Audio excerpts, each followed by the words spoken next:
Bismillahirrahmanirrahim.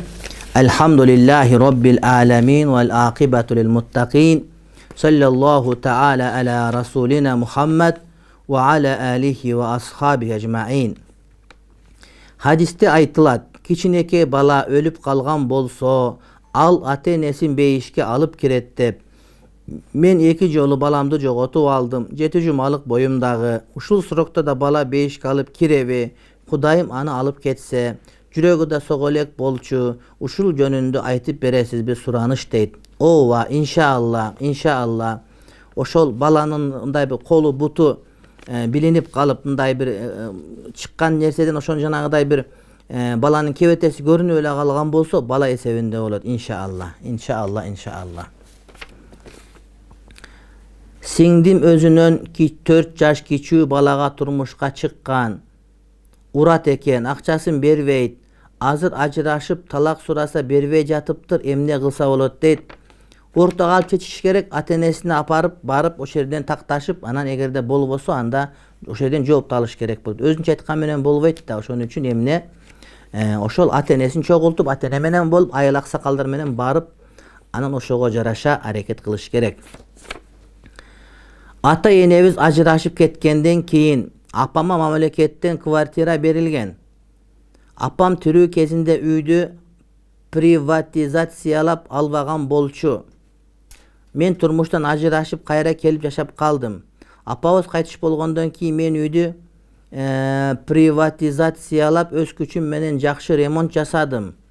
Анан үйдү $18.000 сатып, иниме 8.000 үй алып берип, сиңдим экөөбүз 5.000 бөлүп, аны көбөйтүп өзүбүздө үйлүү болдук, туура эле бөлүштүрдүкпү дейт.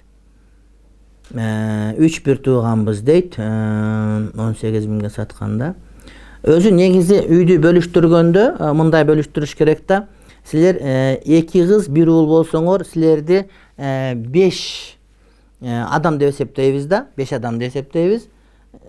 Жок, баланы 2 адам деп эсептейбиз, 4 адам деп эсептейбиз силердикинче.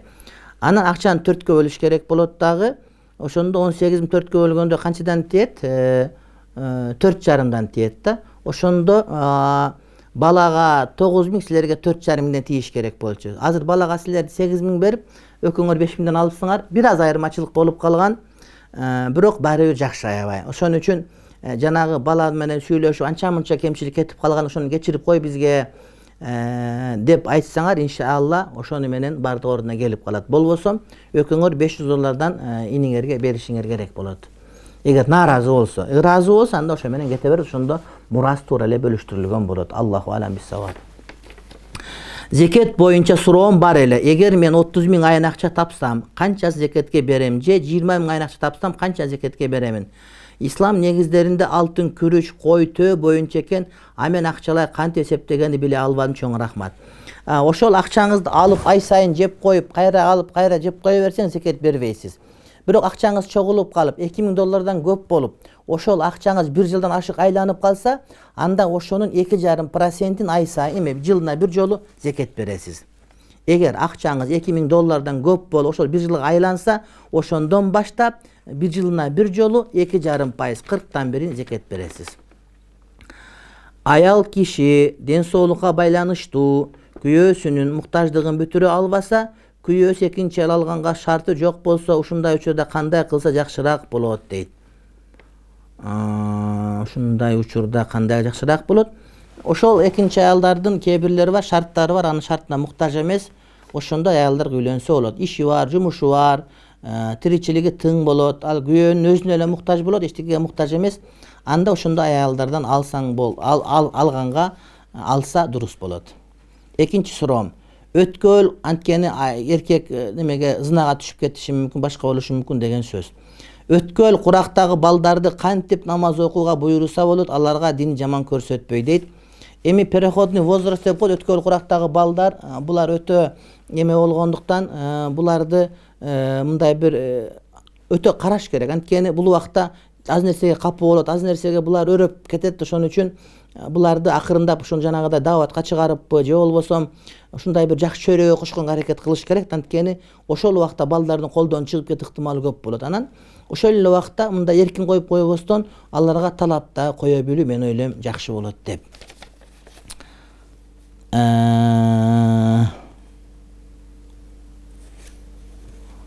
Дааватта бир киши мен 3 рекет витрде 3 сүрө айтып жүрөм.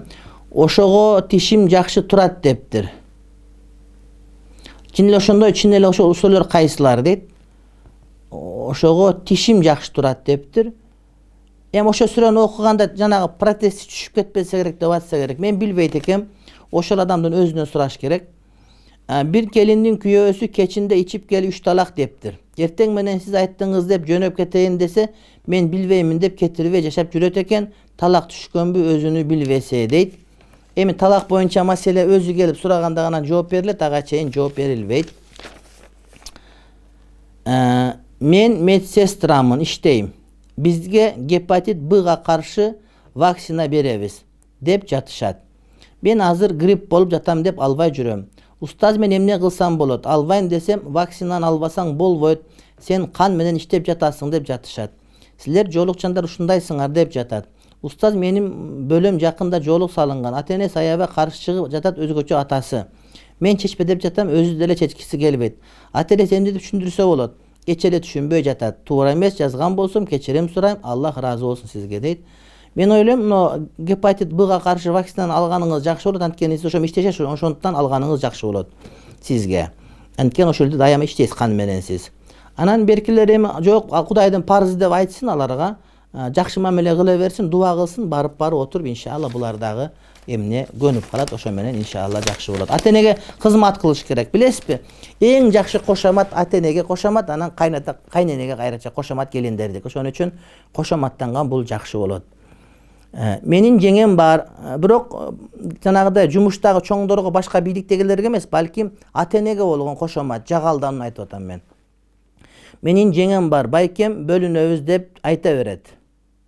Байкеме бөлүнөбүз айта берет. Ошонун айынан байкем апам менен уруша берет. Жеңемдин ошондой кылганы туурабы? Үйдө абысын жок, батпай жатат десем, же кайненеге 15 жыл же 10 жыл кызмат кылуу керек деп койгонбу дейт. Үйгө жаңы келин келгиче сабыр кылып турса болот эле. Эне менен баланы уруштурбай. Шариатта кайын журтту кандай сыйлаш керек, кеңешиңизди айтып коюңузчу. Аллах ыраазы болсун, сизге бактылуу болуңуз дейт. Эми албетте бөлүнүп жашаганга бардыгынын укугу бар. Баарынын укугу бар. Бирок ошол эле учурда кыргыздын салт санаасы деген дагы нерсе бар, урматтуу бир туугандар. Ошон үчүн мен айтат элем, кайненеге кызмат кылган жакшы, кызмат кылсаң кызмат көрөсүн. Салууну кашы кайра келе турган дүнүйө. Ошон үчүн мен айтат элем, жок, сабыр кыл бир тууганым. Анан кийинки абысын келгенде сен бөлүнүп чыгып кет. Анысы деле сени бөлүп эшикке чыгарышат баары бир. Ошон үчүн ошого чейин кызмат кылыш керек. Кандай келиндер бар бактылуу, ошол кайнене менен жашап бактылуу болуп, ошол кайнененин сабагын алып, ошол кайнене менен мындай бир куру болуп кеткен келиндерди көргөндө кадимкидей мындай бир сүйүнөсүн. Үй бүлөлөр бузулбаш үчүн дуа кылып коюңузчу. Бүтүн үй бүлөлөр бузулбасын. La ilahe illa ente subhanaka inni kuntu minez zalimin. La ilahe illa ente subhanaka inna kunna minez zalimin. La ilahe illa ente subhanaka inna kunna minez zalimin. Kuday Taalam. Үй бүлөлөр бузулбасын. Үй бүлөлөр бузулбасын, ынтымак бер. Арак ичкен арактан кайткан Кудай Тааlam иштебей жүргөндө иштегенди Кудайым насип кылсын. Намаз окуй албай жүргөндөргө Кудайым намаз окуган насип кылган болсун. Кудайым шерменде кылбасын. Rabbana atina fid dunya hasana wa fil akhirati hasana wa qina azaban nar. Amin amin amin. Bi rahmatika ya arhamar rahimin.